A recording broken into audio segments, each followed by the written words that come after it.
Scott, it's been 7 years since Bellator was in Arizona here in Phoenix. Just does it feel kind of cool to get back to cities that maybe haven't been to in a while? You know what?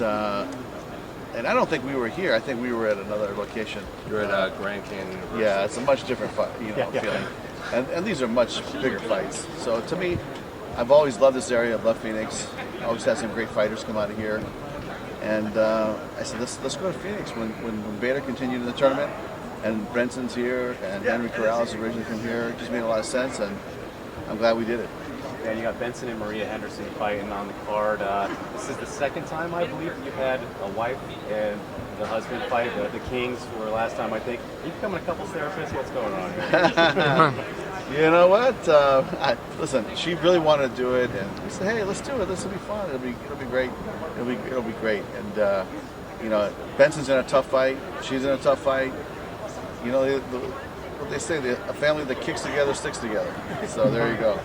Would you ever consider, depending on how the night goes, but would you consider the Henderson-Melendez rematch and the Kerry-Melendez versus Maria Henderson on the same night? Boy, that's.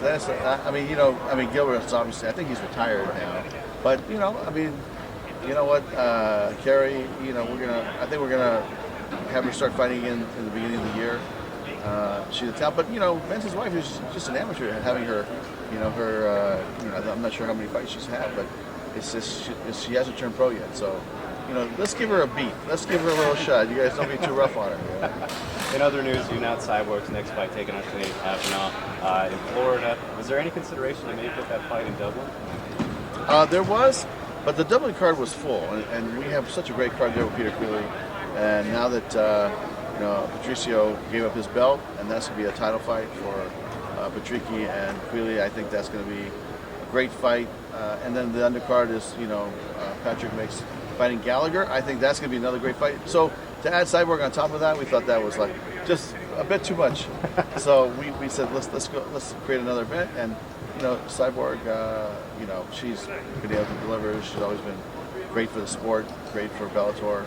And so, we're fighting her on the 12th of November at the Hard Rock in Miami. So you guys all come out to Miami. Do you have any explanation as to why Bellator's been able to go to all these international places now when the UFC really hasn't tried to or anything like that? I really don't know, because I'm not sure what their international business model is. But for us, I think one of the things that's really helpful is that when we're owned by a company like Viacom, we have offices all over the world, right? So we can just plug into their office and their infrastructure and their system. David Green's been doing an amazing job in Europe. Paulo Bacatti, who's producing our fight in Moscow. I mean, these are friends of mine for many years, and we worked together for a dozen years or so, and more with Paulo, probably 20 years. And so they understand the martial art fight business, but they're there, and there's boots on the ground in Europe. And so there was a scenario really where the London fight might have happened without any of us, right? Meaning our staff wouldn't be able to go, our staff wouldn't be able to go to Moscow. So I told them, I said, guys, if that happens, you guys got to take the show and run it, bring the live feed back. It's going to be a TV show for here, but we're not going to stop. You guys have to make this happen. So, make a long story short, it's we have boots on the ground that can produce these fights and make these fights happen without the U.S. team going over there necessarily. It's easier when we do. But there was a backup plan to activate and make these fights happen with or without us. Speaking of Europe, what did you think of MVP versus Douglas Lima? Did you agree with the decision? What did you think of that whole thing? Listen, I'm not going to question the judges' decisions, right? That's really something, as a promoter, it's probably not a good idea to do. But listen, they're 1-1. If they want to have like a trilogy at some point, great. And I thought it was a great promotion. I thought it was a great event.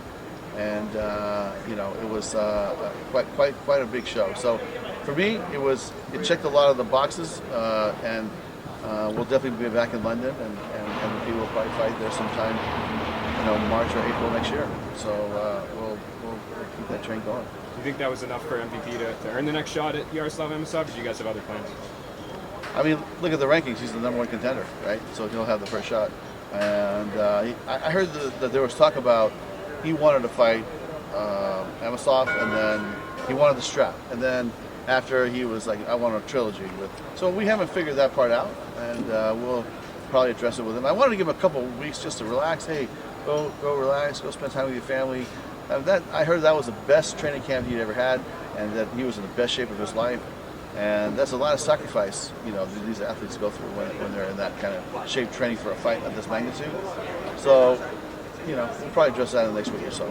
I know AJ McKee's going to be here with Jalen Bates this week. You plan on sitting down with him and trying to figure out when he's ready to come back? Yeah, because we'd love to get him back in the cage as soon as possible. And as early as maybe the end of this year, beginning of next year. Came up with a big win against Patricio. So, to me, the answer is yes. We'd love to have him back as soon as possible. Last one for me. You just talked about a couple more shows this year. What's kind of how many more do you think we're looking at after Miami? Do you think we'll squeeze in a couple more by the end of the year? Definitely after Miami, we'll have at least one more.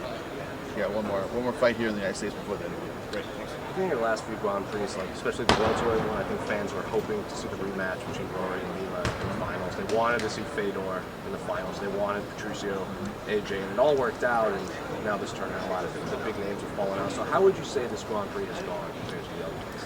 I tell you, I think it's gone great. And the situation with Rumble, it is what it is. I mean, the guy is not healthy to fight, and health and safety is the number one concern for us. So we can't put an athlete in here and try to push an athlete if he's not ready and he's not healed up. And when he's ready, we'll have him back, and that's how I feel. So there'll be other opportunities if he's ready to come back. We'll be here, open arms for him. So that was like a little pivot for us, but. To have this situation, now you have a Rocky story, right? This is a big fight against Cormier story. Yeah, this is the Daniel Cormier story all over again if you think about it. I was telling the other gentleman over there, Daniel Cormier wasn't even the first alternate. He was the second alternate, and I forgot the other guy's name, but it was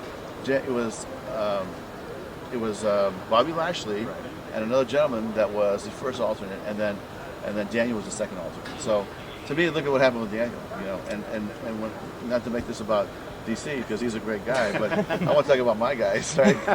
But it's this is the same type of story, and it's like the Rocky story. This is the underdog story. Like, this kid has nothing to lose but to go out there and go for it, right? He's got nothing to lose. He's going to go out there and he's going to fight, and he's fighting a killer. Nemkov is no joke. You guys know. To me, he's the best 205er in the planet. Until somebody beats this guy, I think he's the best 205er in the planet. Period. And what was your process of choosing Iglesias to step up against Nemkov? Because obviously Carl was fighting earlier in the night. He's beaten Nemkov before. So why did you go with Julius Iglesias? Well, he came off of a 9-fight win streak, and we asked him back in April when we started, and so that's he was already the alternate at that point. So it's just a matter of plugging him in. And so when this opportunity came up, we called him. He accepted, and that's what happened. Do you think Nemkov has the potential to be the best fighter on just the roster in general, outside of the light heavyweights? I know everyone points to AJ, but if you look at Nemkov, to go off of that, you've heard the knocks on MVP, fights people maybe not at his level. Nemkov became 5 champions right out of the gate. So what did you see in him that you just threw him right to the wolves right away? I saw him fight a couple fights in Japan, and I said, this guy is going to be really, really good. He just needs more experience. And then we signed him. Fedor, who is his coach and advisor, said he's ready to fight anybody, and here we are. But don't knock MVP. Come on, fight. He fought Douglas Lima. I'm sure you hear what the fans say online. Well, you know what? I think the fans are too hard on him. Honestly, It's like, look, this guy is super talented. He's super fast. He's the #1 contender. He didn't get there just by fighting scrubs. He fought Douglas Lima twice, right? Didn't work out the first time. Second time, he appointed him. And then now he's going to have to fight the champ or fight Douglas Lima again. I mean he is in the deep waters, right? So to me it's like, come on, give the kid a little break. But this situation is like I said, Nemkov, to me he's the best 205er in the world. If he wins this tournament outright, then I think he's pound for pound. I think he and AJ are probably the 1-2 punch in the company as far as pound for pound best. Looking at the lightweight fight, Brent Prince was very fired up that he didn't get the title shot. He's not in the vacant title.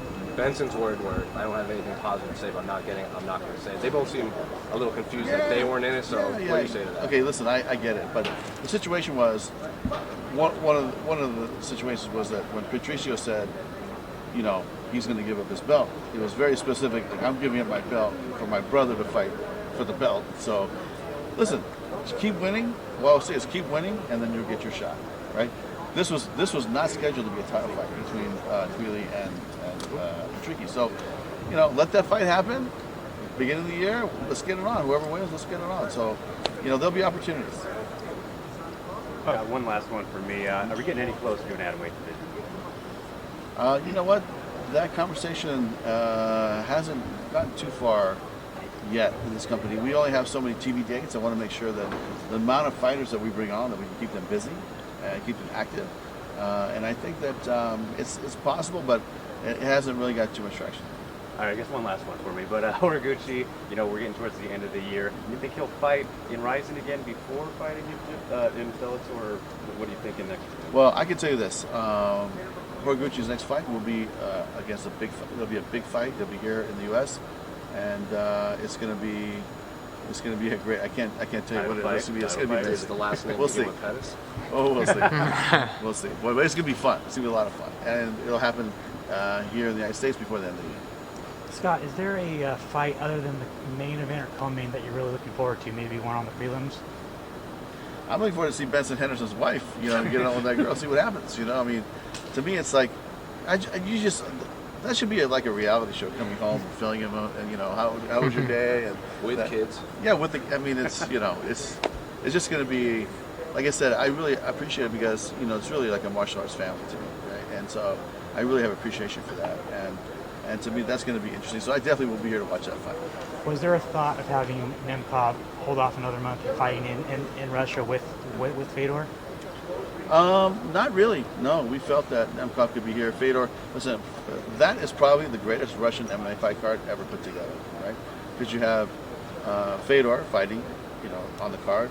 You have Usman, you have Minakov, right? We have so many great fighters. Greshkov, unfortunately, is not on the card anymore. But when I look at that fight from the top to bottom, it is a stacked card. And Nemkov should be here fighting in Phoenix, defending his belt. And this is the next step for him. And whoever wins tomorrow night's fights, the two fighters will be fighting for $1 million, plus their purses, sometime, I think, in the early first quarter. And unfortunately, there was a death in the combat sports world. Justin Thornton died in bare knuckle. I just wanted your thoughts on. Yeah, I read about that. I don't follow like bare knuckle boxing too much. I don't know what kind of rules and regulations or what kind of testing they do and things like that. But I would just urge, them to really, or anybody that's in the bare knuckle business, like, it's being allowed by commissions, And at first I was like, this is unbelievable, right? It took us how many years to get MMA legal, right? I mean, you're talking a lot of years. So, okay, so if you're going to allow it, I think you have to really regulate it and make sure that these athletes are ready to go, because it's you're putting them in harm's way, and I know that it's not any promoters like goal to ask them to get hurt in their fight, but this is a combat sport and you have to be very careful, and that's why we go through extra testing. We go through all the protocols that we go through and all the testing. So to me it's like, hey, I just urge them as a company, really go out of your way to do your due diligence and make it safe as you can for the fighters. Is there any updates on Big Tuna and Valerie Raiders next fight? Big Tuna. You get time off work? He's a big star. He's a big star, especially in San Jose. Let me tell you, when he came out, people were like, "Oh, come on!" They thought it was just a setup fight, but he's got a big punch, man.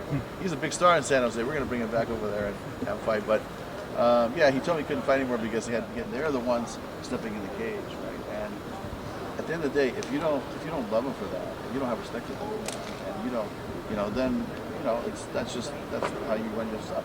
And I'm not saying that about anybody. I'm just saying for me, it's like, I really respect these guys. And to me, it's, business is about people, right? And I've had a really good relationship with most of my fighters, and especially my top fighters. Sometimes we have, a lot of athletes, but I try to stay in touch and communicate. And if they need something, we're talking, or the managers. But to me, this is a people business, and this is something I really love. And for me, it's been a lifelong martial arts journey, right? And I feel very fortunate for it to continue.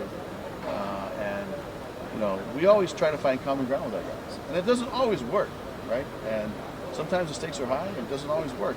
But we'll do our best to make it work. But at the end of the day, something I learned from the Shusha K1 was, hey, these are the guys stepping in the cage.